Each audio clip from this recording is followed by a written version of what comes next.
Assalamualaikum warahmatullahi wabarakatuh. Malam ini kita akan melakukan sebuah bincang-bincang santai dengan tamu istimewa saya. Tamu istimewa saya ini adalah Bapak Azhari Sinik.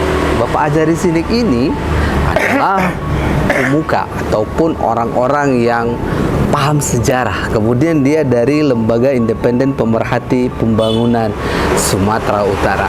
Apa kabar? Gimana kabarnya malam ini, Pak? Baik, alhamdulillah. Oke. Baik, kita tanpa panjang lebar, hari ini kita mulai dulu bincang-bincang kita tentang, kita akan menanyakan seputar Kota Medan, karena di sini Bapak ini adalah Lembaga Independen Pemerhati Pembangunan Sumatera Utara. Pembangunan apa yang kira-kira yang dipemerhati ini, Pak? Iya.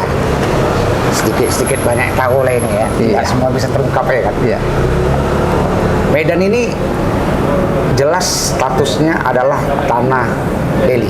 Oke. Ya, tanah yang merupakan peradaban Melayu. Panjang sebenarnya ceritanya. Kalau kita kupas Medan ini. Iya. Dengan kelahirannya sampai 456 atau berapa sekarang ini? Iya. Keberapa ini? 400, berarti udah 4 abad kota ini. Banyak persoalan sejarah yang berbeda-beda. Kita lihat, kalau kita pelajari, kita telah banyak berbeda. Tapi jangan silap, sejarah di Tanah Delhi ini ada unsur-unsurnya. Pertama unsur hikayat, kedua unsur legenda. Iya. Lalu ada unsur sejarah. Iya. Nah, sejarah sebenarnya ini banyak nggak tercatat di kota ini. Baik. Asal muasal kota ini, sebelum ada kota, sudah ada kota. Namanya situs kota Cina, itu istilah sekarang ini. Oke. Itu sekitar abad 800 sebelum Masehi. Lalu ada kerajaan pada saat itu. Setelah itu ada kerajaan, namanya Kerajaan Polawan Berawan. Iya. Itu banyak orang nggak tahu ya, Kerajaan Polawan Berawan. Yang sekarang Berawan itu berubah menama Belawan. Iya. Kerajaan Polawan Berawan itu ditaklukkan oleh Kerajaan Kutai Tua dari Kalimantan. Nah, kalau kita lihat banyak di Belawan itu, di daerah Medan Utara itu banyak orang-orang Banjar, orang Kalimantan ya. Yang masih sampai saat ini masih ada. Itu buktinya. Lalu setelah ada penaklukan oleh ke Panglima Bintang pada saat itu yang bernama Goca Pahlawan, yang berasal dari kerajaan kesultanan ya, Kesultanan Aceh. Iya. Sultan Iskandar Muda memerintahkan kepada Goca Pahlawan ini untuk menaklukkan Tanah Delhi. Lalu kita melihat sejarahnya lagi, ada kerajaan Aru di sini. Aru itu ada dua kalau saya nggak salah saya. Aru satu itu di Langkat, Aru dua di Tanah Delhi ini. Nah, ini ditaklukkan oleh Goca Pahlawan yang bernama Muhammad Akbar Delhi Khan ini. Beliaulah yang pertama kali menempatkan asal muasal lahirnya Kesultanan Delhi. Oh iya. Ya.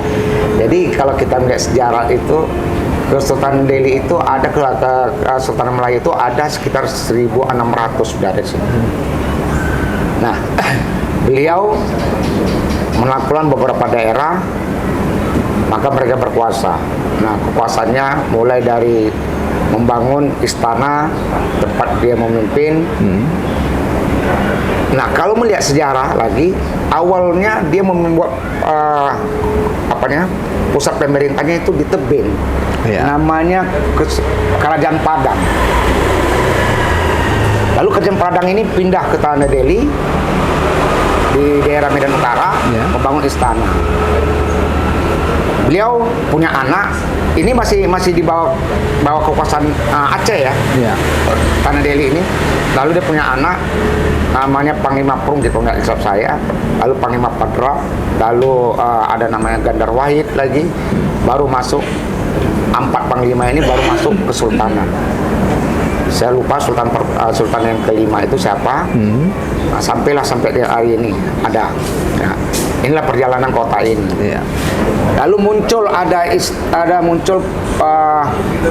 penemu kota Medan namanya Guru Patimpus. Iya. Ini juga jadi persoalan ya, persoalan tentang sejarah kota Medan ini. Siapa yang berdiri kota Medan sebenarnya? Yang membuka kota ini siapa? Kan itu? Iya. Saya coba gali-gali sejarah dari mulai Bocah Pahlawan, masuk Panglima Pedrap, Runggit, dan Gandarwahid, dan Labu Sultan. Lalu kita tanyakan, mereka setiap menaklukkan suatu daerah pasti mendirikan istananya. Di depan istananya pasti ada masjid. Iya. Nah, kita pertanyakan, rumah Chong Api sekarang di Kesawan itu siapa punya? Nah, kalau menurut dari pihak keturunan dari Kesultanan Delhi yang saya coba ngomong-ngomong, itu miliknya Panglima Runggit, anak dari Gandarwahid tadi ini, anaknya dari Gocah Pahlawan. Istananya berdiri, itulah rumah Chong Api yang sekarang ini. Tapi itu juga belum jadi suatu kepastian karena penggalian sejarah belum sempurna. Lalu dia bangun masjidnya apa? Masjid di Gang Bengkok tadi ini. Iya. Tapi kan ada informasi lagi berkembang bahwasanya rumah Chong Api, bangun masjid itu ada Chong Api. Ya. Lalu di dalam konteks itu banyak juga masyarakat tidak tahu pada tahun 1900 di daerah Islam Pacinan itu ada sebuah maktab yang berdiri, tempat mengaji anak-anak sore, dan itu banyak menghasilkan tokoh-tokoh ulama di kota Medan. Itulah maktab itu pas di belakang masjid. Nah, itulah dia. Lalu ada pasar, namanya Pasar Hindu. Iya. Nah, ada pasar bundar dulu di daerah Petisa. Nah, Tahun ini, berapa itu? tahun nggak enak. Sudah lama Pasar sekali. bundar itu mengarti tempat kumpulnya para pedagang. Nah, kita mulai awal cerita ke belakang lagi. Guru Patimpus ada membuka sebuah kampung namanya Kampung Medan. Kampung itu berada di pertemuan antara Sungai Babura dan Sungai Delhi. Itulah dia. Oke, kita akhirnya semua ini timbul kembali kepada Sultan. Maksudnya Belanda, berkembanglah ini kota. Medan terkenal di seluruh dunia sejak masuknya kolonial Belanda, pengusaha-pengusaha asing ke kota ini. Iya. Yaitu mereka membuka kebun, terutama tembakau Delhi. Nah, di sini juga saya melihat satu konsep pembangunan yang tidak setara dia istilahnya ya. Medan ini kan dikenal dengan kota tembakau. Iya. Lalu kita lihat hasil membesarkan nama kota ini hilang raib, seperti tempat penjemuran tembakau. Nah, ini kan sebenarnya kan bukti sejarah, merupakan heritage. Iya. Nah, ini banyak hilang. Disebabkan apa? Disebabkan tanah-tanah milik asing tadi ini yang menjadikan tanah merupakan tanah konsesi. Ini banyak Dikuasai. oleh oknum-oknum masyarakat, baik mengataskan nama-nama masyarakat apapun kita nggak tahu, itu banyak menggarap tanah itu, menguasai tanah itu. Medan, Kesultanan Delhi ini kekuasaannya itu tanahnya dari mulai batas Sungai Ular sampai Sungai Wampuk, betul luasnya kekuasaan itu. Kekuasaan itu terus dibaginya menjadi ada Kabupaten Deli Serdang yang sekarang namanya. Di daerah kawasan perkebunan itu dikuasai oleh Sultan Serdang. Nah, inilah kota ini sekarang. Jelas kota ini memiliki alas, mempunyai standar peraturan. Di zaman Kesultanan Mahmud itu dibuatlah ada beberapa bagian, ada namanya perjanjian Mabar. Itu ada 4 tumpukan tanah itu milik dikelola oleh Kesultanan Delhi. Iya. Selebihnya itu adalah tanah perkebunan. Kalau kita melihat kampung kesultanan itu adalah kampung Kota Masum, itu banyak orang tahu situ.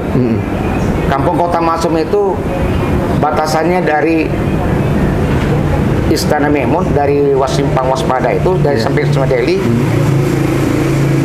sampai ke Marendal sana. Wah, Marendal. Nah, itulah kampung Kota Masum. Lalu kesultanan itu membuat aturan tentang penetapan tanah dia. Tanah itu kalau nggak silap saya ada 7 geran besar.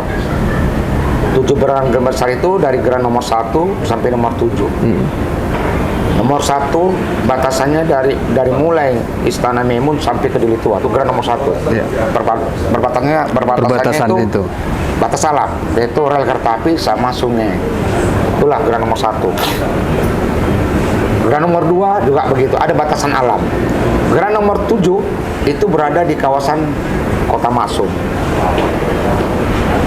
Nah, Sultan ada memberikan hak-hak, pembagian hak kepada masyarakat, masyarakat apa namanya itu, masyarakat asing, bukan bumi putra. Ya. Dan situ bercampur. Ada namanya istilah kampung tempel. Ya. Kampung tempel itu batasannya dari sungai Jalan Sutrisno yang dulunya Jalan Antara dengan kampung Kota Masum.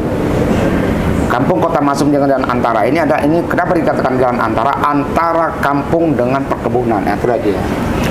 Sebentar Pak, ada suatu pertanyaan yang ingin saya tanyakan, bahwa tadi Pak mengatakan belum ada kepastian dari cerita ini. Apakah memang dari pihak pemerintah tidak menjadikan satu cerita yang menjadi suatu ketetapan bahwa sejarah dari Kota Medan ini seperti ini? Gitu. Gimana menurut Bapak?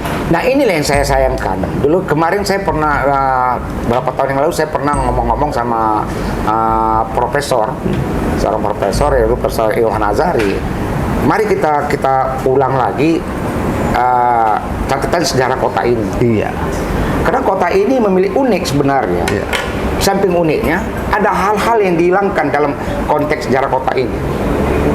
Kota Medan ini merupakan kota yang memiliki nilai-nilai sejarah yang sangat tinggi. Iya. Kota yang memiliki nilai-nilai budaya yang tinggi. Iya. Kota yang memiliki nilai-nilai religi yang tinggi. Iya. Kota yang memiliki peradaban sosial yang cukup tinggi. Baik, sebelum panjang lebar kita bercerita, mari kita maju ke depan. Maju ke depan dalam artian kita akan membahas situasi Kota Medan sekarang ini di bawah pimpinan Wali Kota Pak Apip Nasution. Bagaimana dari sudut pandang Bapak tentang perkembangan pertanahan masa sekarang ini? Bentar ya. Oke, apa Pak? Ini yang jadi masalah nih. Matikan dulu. Oke, coba ulang lagi. Nggak apa-apa, lanjut aja. Jadi kita lihat kota ini dimulai dari beberapa wali kota sebelumnya.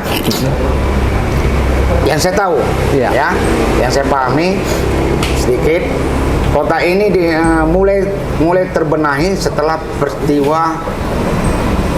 merdeka dan setelah peristiwa tahun 65. Ya. Tahun 46 Kota Medan ini telah terjadi kerusuhan sosial, yaitu hilangnya Istana Puri yang dibakar oleh kelompok masyarakat. Ya. Nah, setelah merdeka tahun 46 itu ya terjadi pembakaran Istana Puri. Lalu pada setelah peristiwa selesai tahun 65 terpilih wali kota yang kita mulai ikuti, yaitu wali kota Dr. Andi Surkarni. Surkarni lah yang menetapkan landasan kota ini menjadi sebuah kota memiliki master plan. Dia lah yang pertama kali. Surkarni memimpin kota ini lebih kurang, tidak silap saya itu ada 11 tahun. Lalu dipimpin Saleh Arifin. Setelah Saleh Arifin itu cuman 4 tahun, kalau nggak silap saya. Lalu masuk Agus Salim Rangkuti, baru masuk Batiar Japar, itu 10 tahun 10 tahun, masuk lagi Batiar Japar. Habis itu masuk Abdillah, masuklah Eldin, Rodman dan Eldin, baru masuk Bobby. Nah, kalau kita melihat perkembangan kota saat ini setelah di Bobby, dengan apa yang telah dibangun sebelumnya, memang terlalu banyak gesekan, terlalu banyak perubahan. Perubahannya ini tuh agak sedikit aneh saya lihat, ya, tidak mengacu kepada satu master plan yang telah ditetapkan. Sebenarnya master plan itu, tata ruang itu kan berubah setelah 25 tahun, evaluasi terus.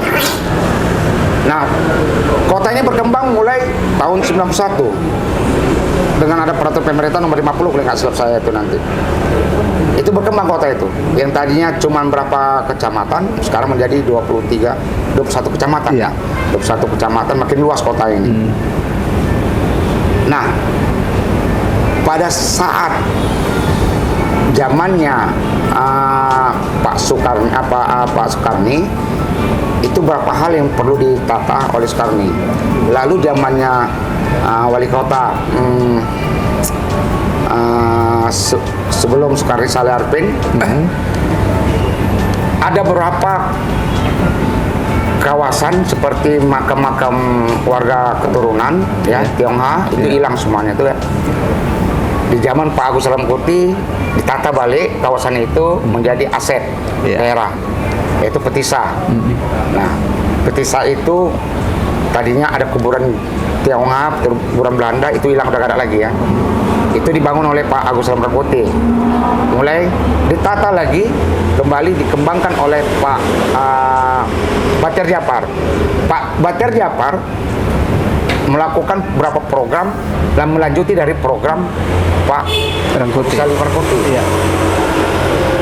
Medan makin luas. Ada kawasan namanya Ring Road, Auto Ring Road. Berkembanglah kota ini semuanya. Setelah itu masuk zaman Abdillah. Zaman Abdillah menata kota ini juga sangat strategis, ya. Berkembang terus, baru masuk zamannya apa? Tapi di zamannya ada berapa hal yang dibangun oleh Pak Batiar Japar, seperti pembatasan kota itu, ada ornamen Melayu di batas kota menunjukkan kota ini adalah kota Delhi. Dari mulai masuk Jalan Jamin Ginting itu ada tanda kota ini adalah kota Delhi. Masuk dari Jalan Singamaraja itu ada tanda, ada ornamen Melayu, itu adalah kota Delhi. Masuk kita dari Belawan itu ada menunjukkan, begitu keluar dari Pulau Belawan orang tahu ini tanah Delhi. Masuk dari Polonia sampai sekarang masih ada tuh Bandara Polonia, ada ornamen Melayu, itu tanah membuktikan ini adalah tanah Delhi.